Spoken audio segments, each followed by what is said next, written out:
Hello guys, আসসালামু আলাইকুম। আজকেও আমি 3টা কবুতর 3 কিলো থেকে ছাড়ার জন্য নিয়ে যাচ্ছি স্পটে গিয়ে আপনাদেরকে দেখ।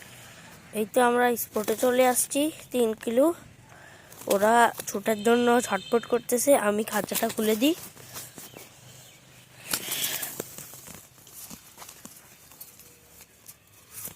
খাঁচাটা খুলে দিলাম।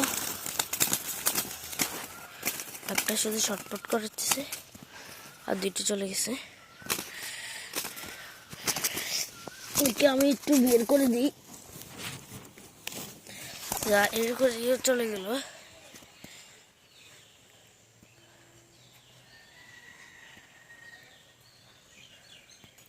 এখন বাসার দিকে রওনা হবো। বাসায় গিয়ে আপনাদেরকে দেখাবো। ইনশা মারতেছে ওই তো মাশাআল্লাহ, কবুতর 3টায় কাউন্ট হইলো। এখন আমার বাচ্চার উপর দিয়ে চক্কর দিচ্ছিল। আমি ওই লং নিতে পারি নাই। এই ভিডিওটা এখানে শেষ করছি। আপনার 5 ওয়াক্ত নামাজ পড়বেন। আসসালামু আলাইকুম।